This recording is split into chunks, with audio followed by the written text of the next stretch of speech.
Over the years, I have bought and sold more cars than I can count. And I think I've owned 5 Volkswagen Bugs. I drive them and basically wear them out, get rid of them. And one of the Bugs I bought secondhand was at a Mercedes dealer here down the road a ways. It's a twin turbo S model. Fun car, but it was an electrical nightmare. But I walk in the Mercedes dealer dressed like I normally dress.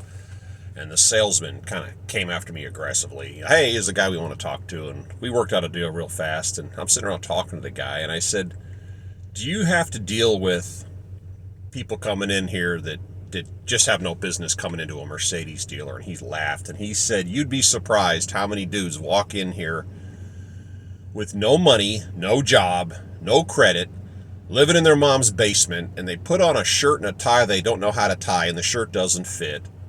And they come in here with a game thinking they're going to talk their way into a $100,000 car. Mind you, this is 20 years ago.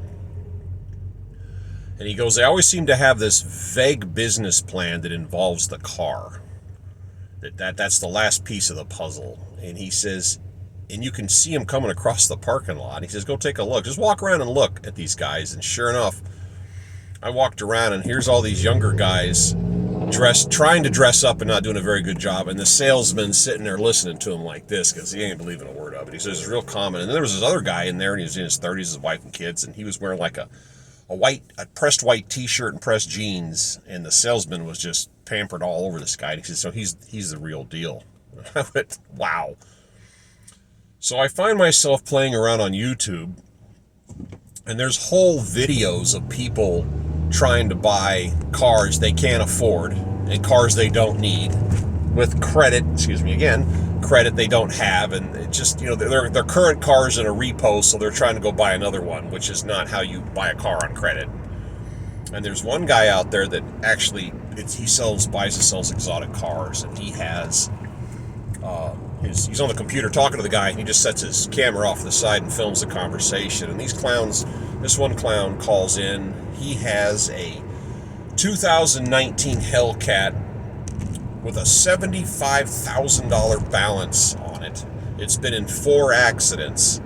Its book value for trade-in is $28,000, and he wants to swap it out for a new Hellcat Scat Pack, which stickers for $160,000.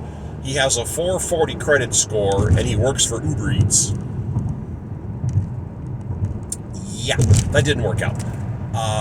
So I catch myself watching these, and then, surprise, surprise, a fellow cannonballer I've spoken to a few times actually runs a business where he buys and sells exotic cars, and he was being interviewed on a podcast.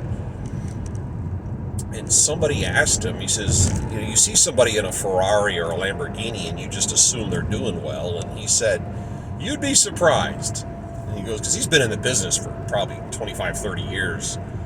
And he said, if you see somebody driving a classic car, like a 50, 60-year-old classic car that's been restored, he goes, that car is being driven by somebody with money.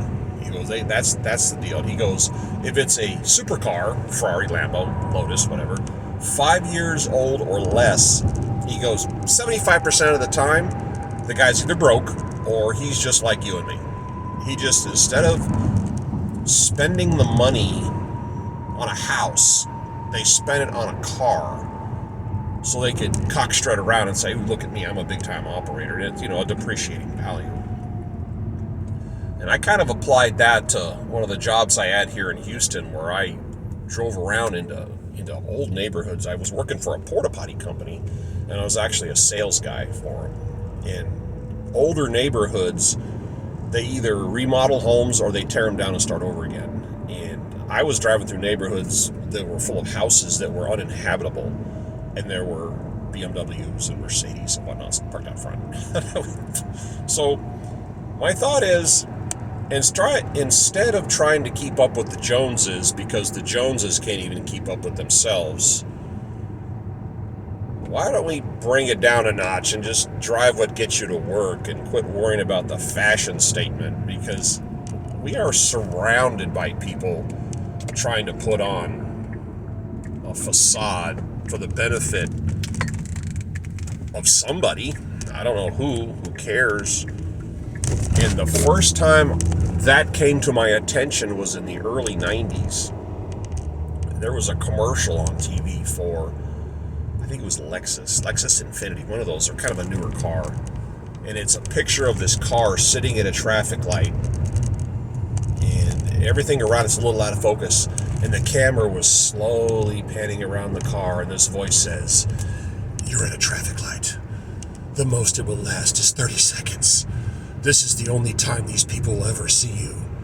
How do you want to be remembered?" My brain goes, who cares? Who cares? Okay, that's just the thoughts going through my head this morning.